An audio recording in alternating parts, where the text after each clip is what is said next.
welcome kusoo dhawaada cashiradeenii ku saabsanaa kombiyuutarka.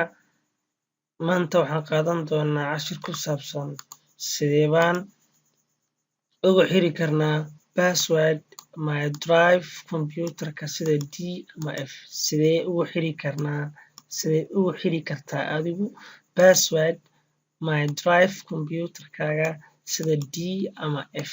Tusaale, uma baahnid inaad software la soo degtid kabacdina kombiyuutarkaada aad ku duubtid ama aad ku install gareysid.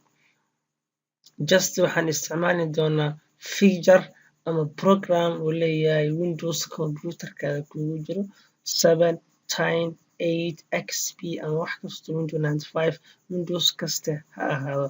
Just laakiin anagu waxaan isticmaalaynaa Windowskii ugu dambeeyay oo ahaa Windows 10. Waxaan isticmaalaynaa Windowskii ugu dambeeyay oo ah Windows 10. Just UC waa aragtaa Windows 10 Pro ayaan isticmaalaynaa. Marka ila soco sidaan u samayn doono sida aan password ugu xiri karo my drive-kayga. Waxaan tegi doonaa my kombiyuutarkayga. Markaa soo furo kombiyuutarkayga wuxuu leeyahay 3 drive ama 3 partition aan dhaho. Partition waxa lagu magacaabaa local disk waa C badanaa waxaa loogu talagalay in lagu shubto Windowskaaga. Markaad kombiyuutarkaada Windowska aad ku duubeysid aad ku shubeysid Windowska ama 10 ama 8 ama 7 ama XP kii uu doono adigu aad ka hesho ha ahaado. Just waxaad soo gelin doontaa qaybta C. Badanaa C wixii soo galo markaad tirtireysid xitaa kombiyuutarkaada ma badbaadin kartid. Laakiin D, E iyo F waad badbaadin kartaa. Markaan hadda anigu aan rabo inaan ka bedelo kombiyuutarkayga Windows 10 aan ku shubo Windowska 8 ama 7 daatada ku jirto quraan jecel waan badbaadin karaa igama masaxmayso. Just ta kale data F kan ku jirana ayadana waad badbaadin kartaa uma baahno inaad tirtirto.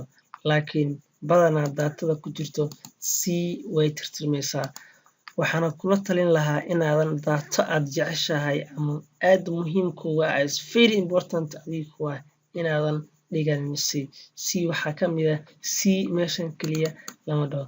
C waxaa ka mid ah desktopkaada waa qayb ka mid ah C. My documentigaaga waa qayb ka mid ah C. Videoska iyo desktopka pictureska downloadska musiga dhammaan waxay qayb ka yihiin C laakiin qayb kama ahan E iyo F oo ah partition ka gooniya C.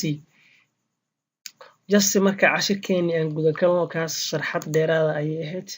Cashirkeena wuxuu ku saabsanaa sidee baan ugu xiri karnaa password. Just partitionkan quraan jecel E waxaa kugu jirto data. Marka daatadan ma rabtid qofka markuu kombiyuutarkaada oo soo furo inuu arko waa in la weydiiyo password. Just markuu furo in la dhaho waa qofkii soo geli password. Marka si security purpose ahaana aad ugu tala gasho. Data ayadana sidoo kale waan ku xiri karnaa laakiin anagu maanta waxaan samayn doonaa data ayaan ku xiri doonaa drive-kaas waxaan ku xiri doonaa partitionkaas password. Drive-ka ayaa dooran doontaa ama partitionka aad ku xireysid passwordka.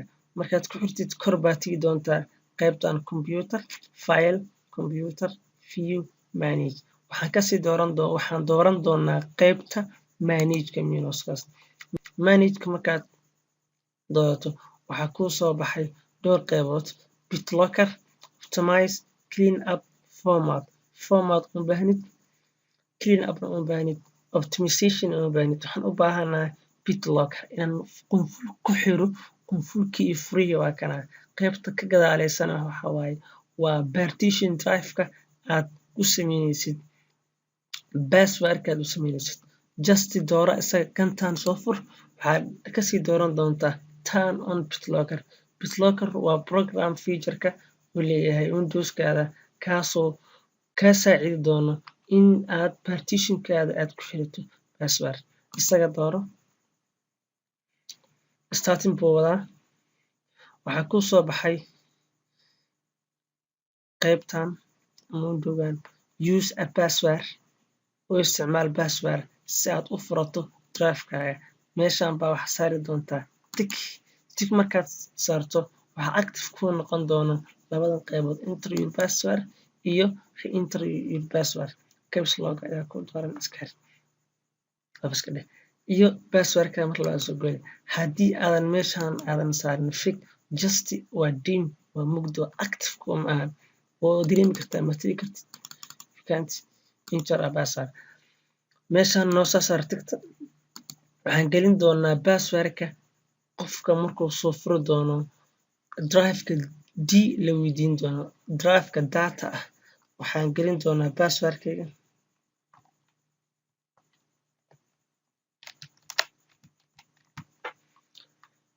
marka qaybtan aad gelisid waa passwordka mar labaad soo geli si uusan qofku u hilmaamin waaye. Laakiin haddii lagaga leexan lahaa oo keliya passwordka aad soo geli one time waxaa macquul qofku inuu hilmaamo marka kale passwordkiisa kusoo furi doono data partition. Mar labaad isla passwordkii soo celi ha ka duwin.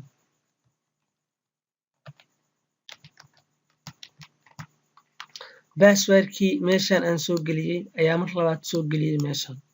That's all inta kaliya waxaan dhihi doonaa next.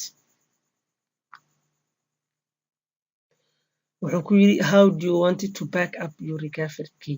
Lacala haddii uu ka lumo passwordkan recovery ahaan back up sameyso. USB flash drive maad ku qaadanaysaa Microsoft account miyaad ku shuban doontaa mise file caadi ahaan ayaad u koobiyey macnaha u safgaran doontaa mise print ayaa sameysan doontaa oo warqad ahaan ay ku daabac doontaa. Just aniga hadda print ma haysto Microsoft account ma baahni oo internet ma rabo USB flash ma haysto file ahaan baa waxaan ugu keedin doonaa computerkayga qayb ka mid ah save to file baan dhihi doonaa. Save to file markaad aadid meel allaala meesha rabtid ayaa ku safgaran kartaa. Waa file aad hadhow ku soo xasuusan doonto haddii uu ka lumo passwordka aad soo gelisay partitionka. Waa recovery backup allah backup waa xasuus backup waa backup waxa waaye haddii uu ka lumo inaad ku soo xasuustid. Waxaan ku keedin doonaa my documents macnaha codes folder baa macnaha iska sameyso waxaan ku qoran doonaa backup for drive data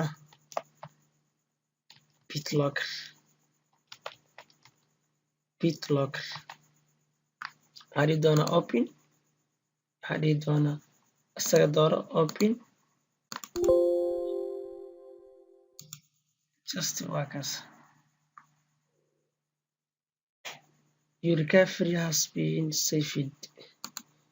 Waa la save gariyey next side encrypt ku samee.